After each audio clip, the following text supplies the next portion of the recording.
All right, everybody, we're gonna try this one more time. I'm sorry about that. I was trying to Facebook Live and I don't think that that worked out. So that's why you heard it all on repeat there for a moment. So one more time, here we go.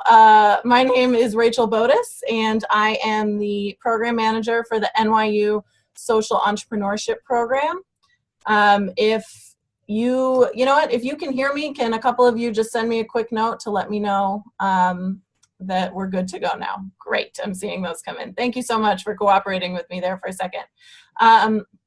So I am really happy to have you all here. This is the introduction, the info session type webinar for the NYU Social Entrepreneurship Program D-Prize Consortium.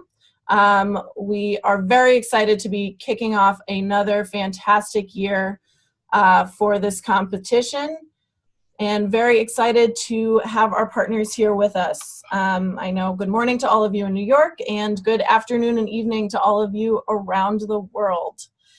I'm thrilled to be here to launch the third year of this consortium. And for those of you who haven't heard about some of the details of this community that you are a part of, we're a consortium of schools from around the globe. We're all interested in catalyzing our students to create sustainable and scalable social change.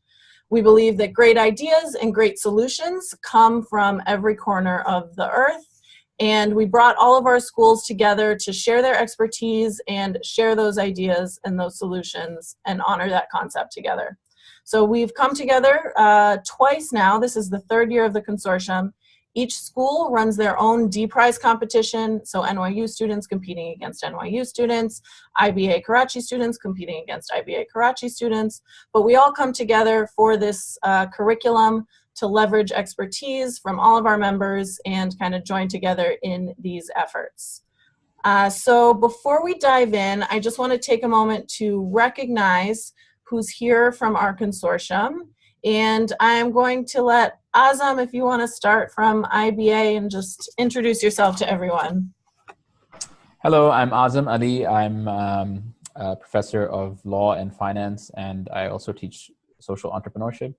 And we're really excited to be doing this here again with NYU and Nanyang and BRAC, and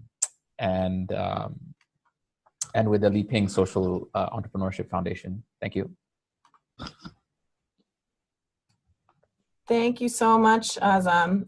And I think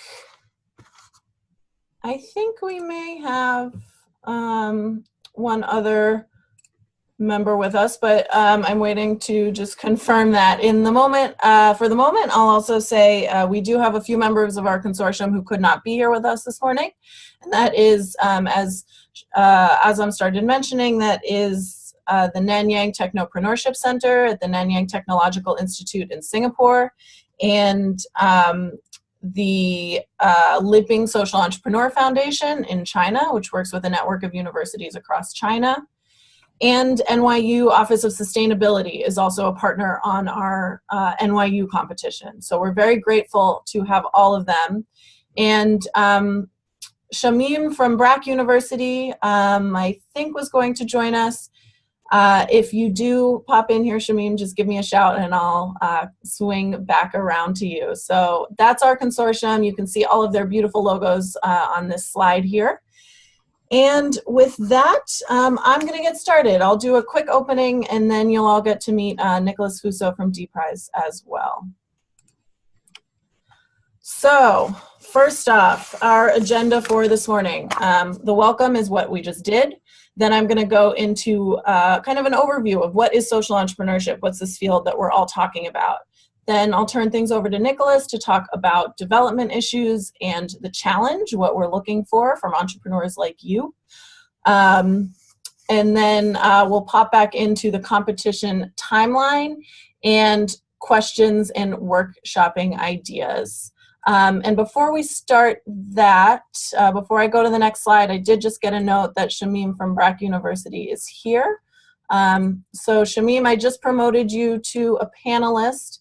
If you want to pop in and introduce yourself as well.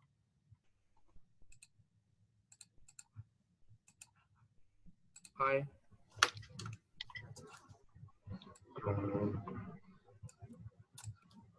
Good morning. We can hear you, Shamim. Go ahead. Hi.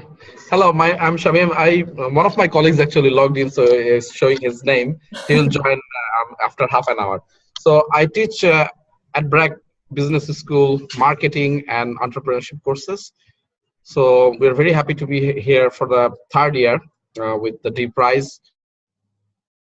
All partners from China, obviously New York University and others. We have some students with me who are also joining here at the GDLN Center, Global Development Learning Center here in Dhaka. So they are watching the webinar live, and I have some, as you can see with me, some of the students are also here to actually see the progress of this seminar. Thank you. Thank you, Rachel. Thanks, everyone. Thanks, Shamim. Yeah, with that, I will dive into the next stage. What is social entrepreneurship? Oh, apologies. So, as you can see from this beautiful slide and definition, we define social entrepreneurship here at the NYU Social Entrepreneurship Program as pattern-breaking work of social importance that is done in ways that are sustainable and scalable. So in simpler terms, what that really means for us is important social change work that's done in a way that it can grow, scalable, it can grow your impact, and sustainable, meaning it can last. So sustainable has many different definitions, and we really embrace all of them.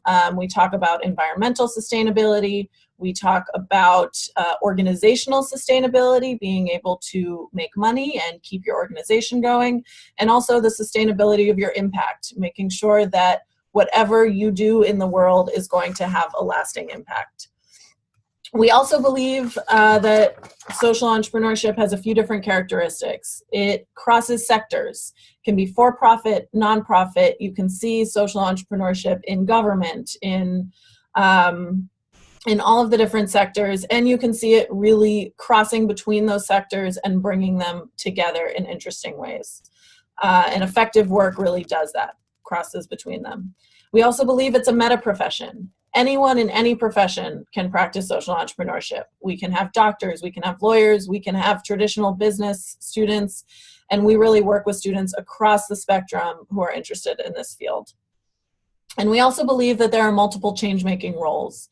It's about you finding your role to make a difference in the world. And for some people, that is finding a problem, identifying a solution, and working incredibly hard and not stopping until that solution has been realized. For others, it's about building an infrastructure, doing education, or creating new laws and policies to help this work flourish. And for others, it's about being an artist and moving others to action through the media and the arts. So photographers and filmmakers, and the tremendous impact that they can have on this space. So we embrace all of these ideas and also see them embodied in the D Prize competition. So we sponsor, participate, love D Prize for a few reasons. Number one, it's a huge opportunity for students, for our students, and for all of you to roll up your sleeves and participate in this work, to take action on the things that matter to you and get out there and do it. A lot of programs talk about social impact, but very few really give students a shot at going out and making change in their communities. But it's also because there's a huge need. D Prize and this kind of work is really necessary in our world today, as I'm sure all of you know and believe. So with that, I think I will pass it over to Nicholas Fusso to introduce himself and share more about what the competition is all about. Great, thank you, Rachel.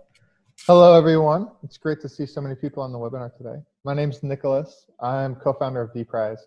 I want to talk to you a little bit about why D Prize exists, but then I also am really excited to talk to you about how we can support you to start making some big changes in some of these big social issues around extreme poverty. So to start off with D Prize, we're about 5 years old. I've been doing this work now for 5 years, but my other two co-founders have been in international development for over a decade. So we have a lot of experience working on these issues around extreme poverty, everything from agriculture to energy to health issues. One thing that we've started to see is that It's a very exciting time. We are within reach of ending extreme poverty within all of our lifetimes. And that's something that hasn't been true for most of humanity. So this is an extremely critical time for ending extreme poverty. The biggest constraint to reaching that goal right now is talented people. There's a lot of money in philanthropy and impact investing. There's a lot of great ideas. There's a lot of great technology. What we're missing are good people. And that's why I'm excited to see so many of you that have decided to sign on and watch this webinar. D-Prize was started specifically to help people like you. I know that there are students around the world that are passionate about creating social change. But I also know that getting the support to turn that passion into an actual idea or an actual career is very difficult. D-Prize was started so that we could give you that support that you need to get started. We give grant awards so that you can run pilot programs, and we give it to people who have never started anything before in their lives, that don't have an operating business, that just have a business plan idea in your hands and a ton of passion in your heart. That's the type of people we want to support. So if that sounds like you, you're definitely in the right place. Let me talk a little bit about how I think you can start making some pretty significant social change. So when people talk about international development and they start talking about what poverty solutions look like, a lot of people think we need to invent something. Maybe they start working on a new app. Maybe they start working on a new health device or a new solar lamp for energy. The good news is that a lot of those silver bullets, they already exist. The world has been inventing ways to end poverty for a very long time now, and people have gotten very good at it. The slide that's up on the screen right now has 3 solutions that already exist. These are things that we know can end poverty. They are incredibly effective. They are incredibly cheap. And right now, they are not getting out to enough people. As one example, there's a drug called misoprostol. It costs $3. It's readily available throughout the developing world. And it prevents maternal death from postpartum hemorrhaging, which is when you bleed out too much as you're going through labor and giving birth. It's the 2nd biggest maternal killer in the world. So if you're a woman about to give birth to a child, this is a huge risk for you if you're in a developing country. And there's a $3 solution that could literally save your life. Another example that I want to talk to you about is a sexual education program. It's called Sugar Daddy Awareness. It's this 1-hour curriculum. It was invented back in the 90s. So this thing has been around for decades now. And we know from randomized control trials that were done by a bunch of researchers that this 1-hour class reduces teenage HIV infections and teenage pregnancies. Right now, the only organizations that are teaching this super critical class are ones that have been started by D-Prize. So there are hundreds of millions of girls in the world that need this education class and that just aren't getting it right now. And then a third example I want to talk to you about are solar lamps. Solar lamps are a fantastic intervention. Most families in sub-Saharan Africa and other developing regions of the world, they still use kerosene lanterns to light their homes at night. It's expensive, it's dirty. A $25 solar lamp could literally change their life. The problem is that all of these inventions, despite the fact that they exist and that we know that they work, they're just not getting into the hands of people. That's where you come in. We want you to focus on figuring out a way to distribute these really cost-effective interventions. And if you can do that, you can have a huge impact on the world. Let me give you one success story. I'm sure many of you know that malaria is one of the biggest poverty issues that face a lot of countries. Malaria is a neglected tropical disease. It's transmitted by mosquito bites. It has a ton of issues. People that get malaria, they can't work, so there's economic impacts. The disease can be so bad that it can cause death. So it's something that people really care about. Here, so can we go to the next slide?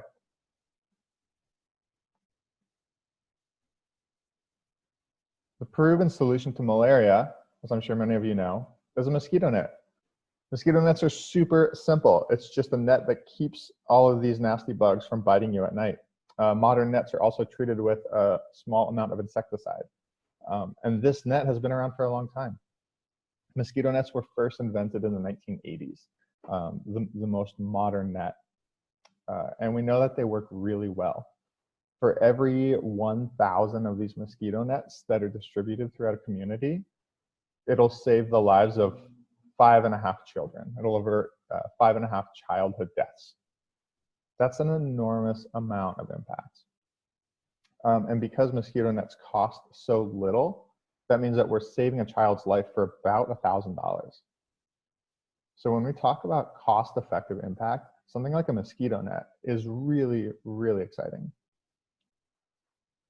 If you go back in time a little bit though, back in the 1980s, there were about 500,000 deaths from malaria. Hey Rachel, can we do the next slide? This chart is showing the number of people that die from malaria each year. So back in the 1980s, back when the mosquito net was first invented, we were seeing just a little over 500,000 deaths. The interesting thing is that even though we had this proven solution that was invented, the number of deaths continued to go up. In fact, they more than tripled until we get to about 2004. And then something really important happens. 2004, the world actually started distributing these nets. The Gates Foundation and a lot of other organizations started putting a lot of money into distribution. Countries started making sure that their communities had access to mosquito nets. And guess what?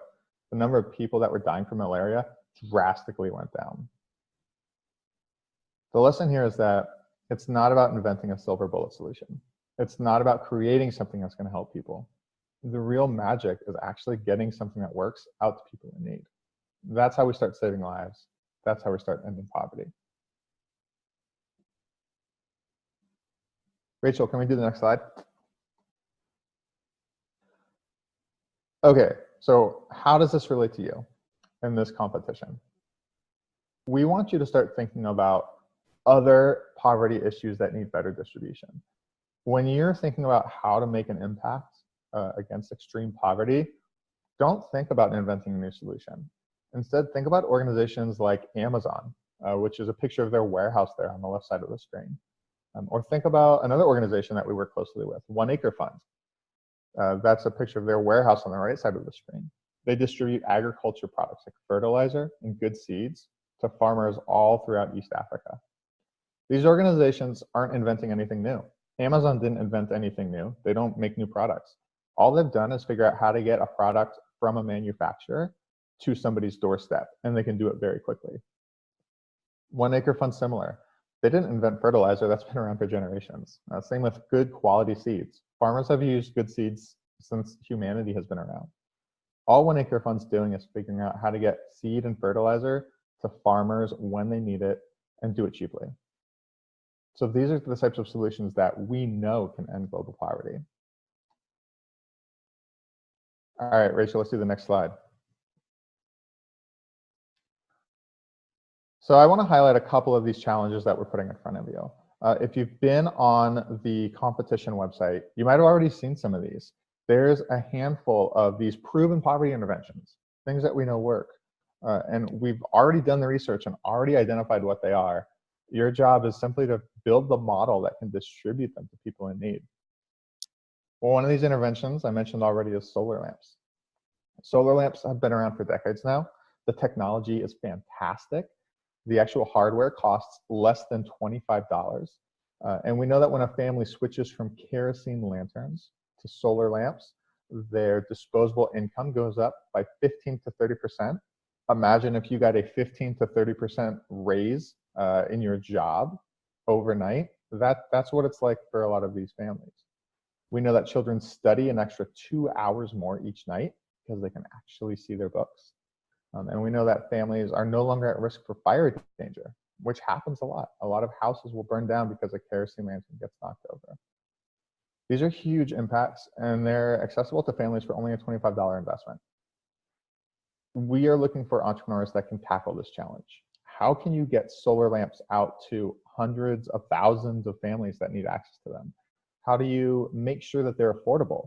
$25 investment is not a lot of money, but for a family living on $2 a day, they might need to think about some sort of credit payment, or maybe they should rent the solar lamp from you for a little while before paying it off. There's a lot of ways to solve things like credit problems. There's a lot of ways to solve just the distribution problem of getting a lamp out to a very rural village. But if you can develop a model that can solve those problems, you could impact hundreds of millions of families. The impact opportunity is huge. There are 600 million people in sub-Saharan Africa alone that need access to a solar lamp. All right, let's talk about another one. Rachel, can we do the next slide? This is another one I mentioned too. This is the sexual education program called Sugar Daddy Awareness. I mentioned earlier that this is a 1-hour program. All it does is teach teenage girls that should they choose to partner sexually with a much older man, they're more at risk for HIV infection and for teenage pregnancy. This is supported by a lot of evidence that you can read about in the challenge on the websites. What's most important to know is that no one is teaching this really critical information to young girls. The minute that they understand these extreme risks when they are choosing sexual partners, then they most often change their behavior. This 1-hour class that's given one time has been proven in randomized control trials to reduce HIV and teenage pregnancy by 28%. It's hugely cost effective. This is the class that every single teenage girl in a developing country needs to hear.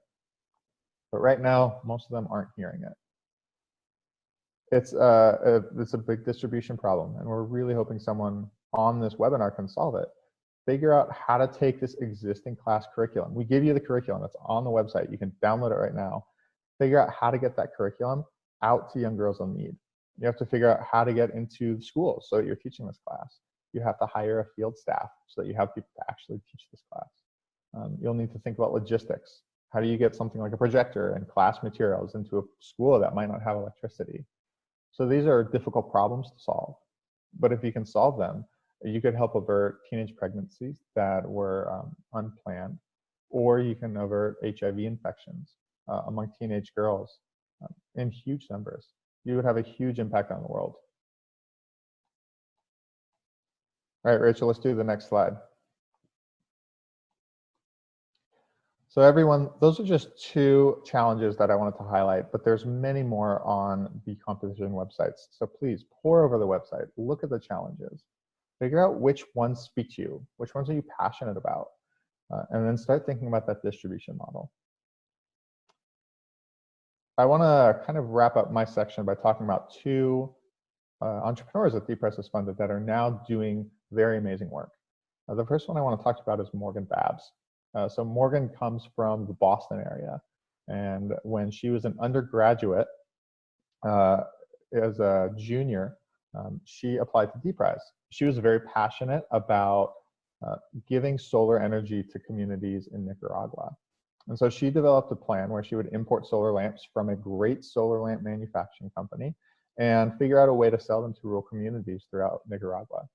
So we gave her some seed capital so that she could fly down, roll up her sleeves, and start testing her model. And today she is still operating. Morgan is growing a successful business. She has investors from all over the world. And most importantly, she's developing, or she's distributing, this very critical poverty intervention, the solar lamp, to families that otherwise wouldn't have any energy access. She is, even more importantly, growing very rapidly. So even though her pilot program started small, she wanted to reach a few hundred people within a pilot program, she is now reaching hundreds and hundreds of families, and is growing very rapidly. We see her as a top entrepreneur that's going to be changing the face of energy in Nicaragua, because she's going to be reaching thousands and then tens of thousands of families very quickly. Let me tell you about one more.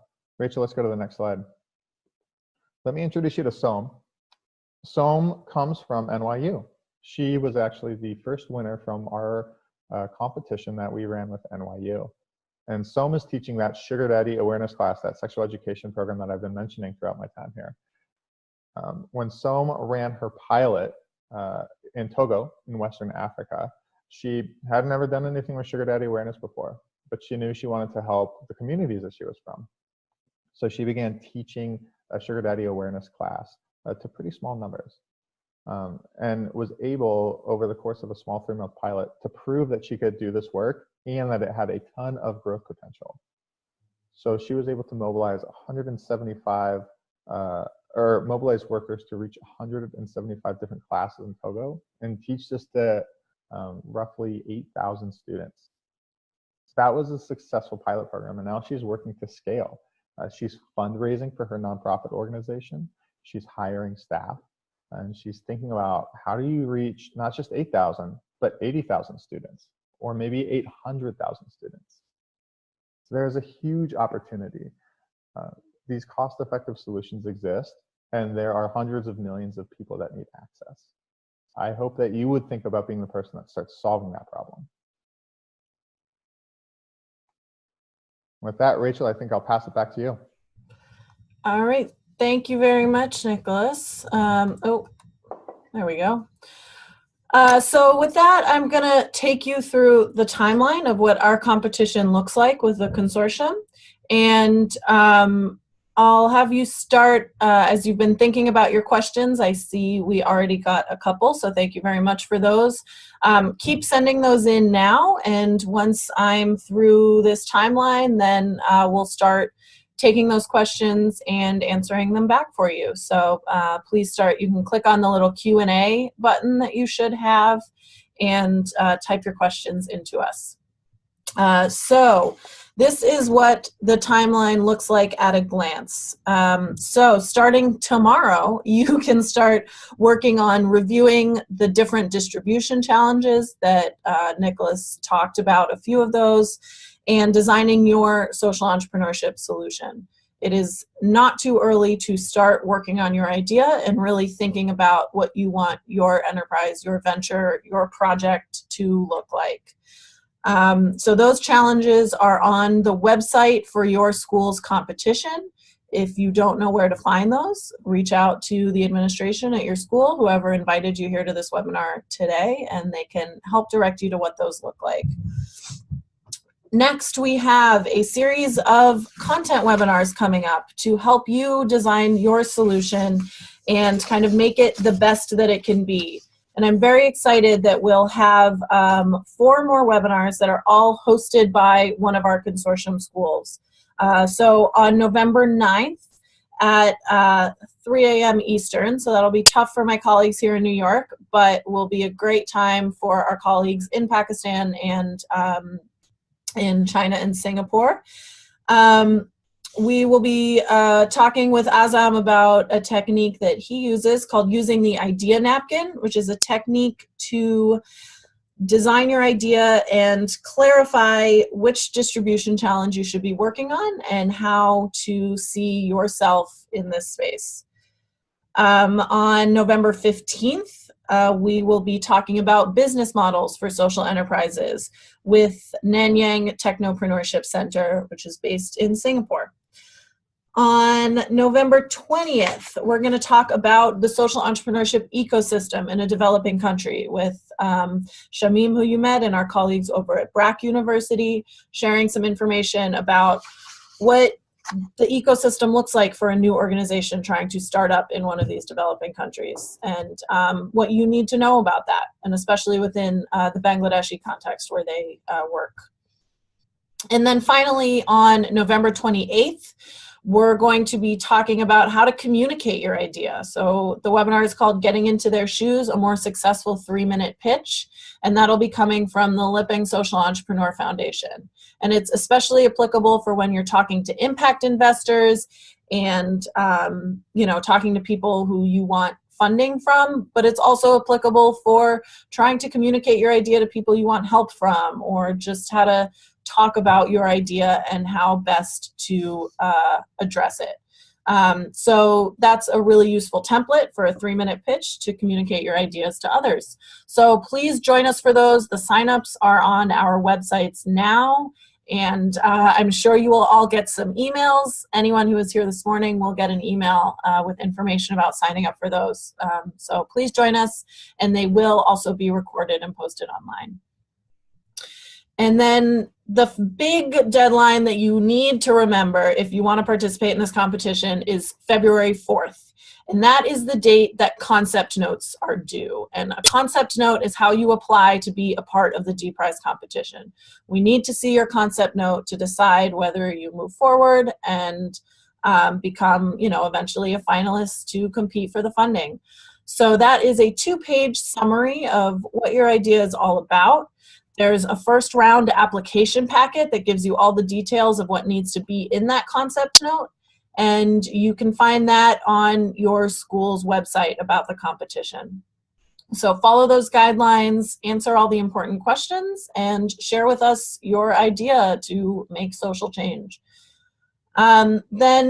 So you have a sense, we will be looking through those concept notes and then reviewing them through February, and then inviting about 10, up to 10 from each school finalists to submit full proposals. So those will be longer proposals where we ask you to really go in more detail, give us some more information about how you're going to do what you said you were going to do and how you envision solving your distribution challenge. Then we'll review those and invite a few teams to interview in later April. We'll talk to a few teams more about what your idea is and select award winners by May 9th. And we'll let everyone know by May 9th. And then it's in your hands. We'll facilitate the funding and we will work with you as you start to implement your idea, as you get on a plane, fly to whatever community you're talking about, or go home to whatever community you're talking about and work with people to start implementing your idea. So that's what the full competition looks like. And with that, I think we will move into questions. So I see a couple coming in. One question that 2 people have now submitted is basically, can we build proposals off of that are not on the listed distribution challenges? Can you offer another proven solution that has its own distribution challenge? And I think that is a big question. So Nicholas, maybe I'll throw that to you first, and then I'll answer how we look at it at NYU too. Sure, that sounds great. So the quick answer is yes, there is an option to propose a custom challenge. So if you know of a proven poverty solution that we are not focusing on, and that we should be, there's definitely an option to propose that. I will say that the bar to do that is high. It's more difficult to do that than to pick an existing challenge. And the reason is that you have to do we've done a ton of research to figure out what we think are the most cost-effective challenges. You'll basically have to do the same level of research to show that the intervention you want to distribute is also proven. And that's a lot of extra work. So just keep that in mind as you're thinking about whether you want to pursue a custom challenge. The other thing I think is worth mentioning is that there are a lot of poverty interventions in the world. I couldn't even count them. There's thousands and tens of thousands. Most of them don't work or don't work very well. We see stuff all the time. It's a new technology or new intervention, and it sounds really promising. And you read about, there's very exciting headlines about these new things. Then when it actually gets out into the field, it doesn't really help people. I can give you an example from one that we've talked about for a long time now. There's a device called the Life Straw that is this water filter built into a straw that in theory should help people get access clean water. If you've ever actually purchased the Life Straw and tried to use it out into the field, you'll realize that getting enough water just to get through the day through this straw that you have to suck the water out of, it's actually very difficult. It's just not a practical solution when you get out there, despite the fact it's been covered in the New York Times, despite the fact that they've raised millions of dollars to develop this technology. The Life Straw is just one example of a lot of other interventions that we see that sound promising, but don't actually work. So I would say be very cautious. As an entrepreneur, distributing these things that work is a difficult challenge. Introducing more complexity to your model by focusing on an intervention that also doesn't work is just exponentially more difficult. But Rachel, feel free to add some thoughts to that as well. Yeah, no, I think that's perfect. I know, in the years that we've been working with DPRIZE, the biggest thing about custom challenges is making sure that people are submitting something that is proven, like you said. Our winners in the past have all been on focused distribution challenges. We have advanced some people to later rounds with custom challenges, but it really is about whether you're proving that this thing is out there and works already and how you're going to distribute it. So make sure no matter what challenge what idea you're coming up with, you're focusing on distribution and not on proving a new type of solution. I think that's where the big discrepancy is in the submissions we've seen. And I'll say that you'll find that option when you go look at the challenges. You'll find that option on our website and on our partners' websites. There are the named challenges, and then you'll find a description for a custom challenge. And that's how you submit if there's something you want to do that's not in the named challenges. So the next question, somebody asked, it's about really what makes a social venture. Somebody asked about, do you believe that ventures like Uber come under the domain of a social venture? And I think I'll answer that, and then Nicholas, add whatever you'd like, or partners also, our consortium members, feel free to jump in. So for us, Uber would not qualify as a social venture. Uber is an organization that is, at times, it depends on when we're talking about, but at times also does try to do some social good. So you sometimes see they're offering free rides in emergencies. They're, doing some kind of social impact work on the side, but it's not the main focus of their organization. So it really comes down to what is the mission and goal of your organization. And Uber does not have any kind of social change aspect to it. They're really focused on disrupting the industry, making a lot of money, which is not which is okay, which is not exclusive and can also be a part of social ventures, but they are not putting a mission for social impact at the heart of their organization. So that's what really distinguishes a social venture in our mind. It's baked into the DNA of your organization to have a social mission at its center. No, Nicholas, did you want to add anything about how you define social ventures? No, I think you did a good job. That's good. All right.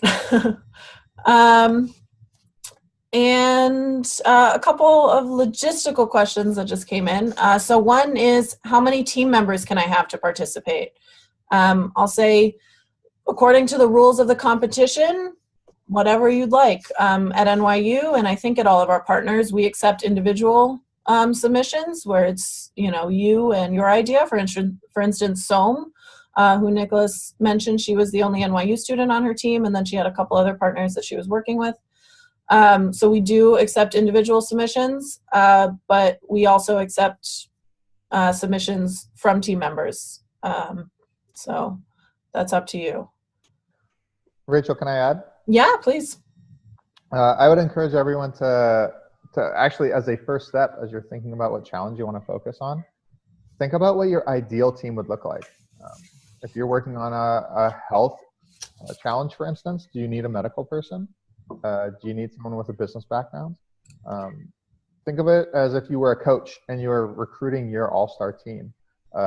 I think that's a great way to start thinking about what your team looks like. And then once you have those roles and those positions outlined, then you can start talking to your friends and your colleagues, or even just talk to other students that you don't know yet about or at your universities, and try to recruit them. I think that building a strong team is a critical component of success when it comes to starting a startup. And so spend some time thinking about that. Great, thanks. And then the last question I have, and we're coming close to time. Oh, just got another one. So maybe we'll do these two, since I know we started a few minutes late with the sound issues. So the first one is, can it be either for-profit or nonprofit? And the answer is yes. So we accept everything. And I'll also say that webinar that I mentioned on, I think it's the one November 15th, 15th. Let me just confirm that for you. Yeah, November 15th. We'll be talking about different business models in social entrepreneurship. Yeah, so we're open to it. And one more. How much support do you provide beyond funding? Very interesting idea, but they're worried about connections to really make it happen. So Nicholas, do you want to talk about how D-Prize supports ongoing? Sure. So a lot of our focus is on helping you run a successful pilot program, getting on the ground, testing your model out for a couple of months, and just seeing if you can get some early traction. If you're successful, then we can start introducing you to other funders in our network. So far, D-Prize has funded about 85 different companies. They've collectively raised over $5 million. So there's a lot of funders out there. There's a lot of people that are looking for smart entrepreneurs with good ideas. And so if you can prove that you are one of them, making those introductions is something we are very excited to do. Outside of the financial support, we do offer some non-financial support as well, mainly in the form of connecting you with our other entrepreneurs that we've helped support, and speaking with you about whenever you're running into bottlenecks or other constraints. If you need to talk to someone about how to hire a staff in rural Kenya, we have people that you can talk to. If you need to know about doing a nonprofit organization and going through that process, D-Prize can give you fiscal sponsorship, so you don't even have to worry about it. So there's a lot of little tactical things that we can offer, and it really just depends on the types of problems that you're facing. Once D-Prize gives you award funding, we're in your corner. We want to see you succeed, and we'll do whatever we can to help. Great. Yeah, I think I've seen that with our teams and at NYU, and I know that all our consortium schools act in the same way. We're also here to support you as you get started and beyond. So I'm in touch with our teams as they get started, and we're here for any questions they have and try to do the same thing, make connections that we can and really get you off the ground. We want to see you succeed, and we want to work with you to do it. So I think I'm going to take one more question, and then I'll answer a couple by text as well. So feel free to reach out to your schools with other questions as they come to you. Feel free to, just be in touch, and we're happy to answer any other questions that come out, because I see a couple more coming in. Give me 1 second. Yeah, this is interesting. So somebody is wondering, they're a little skeptical about whether they should come up with an entrepreneurship idea or something that is not really focused on entrepreneurship, but intended to help people.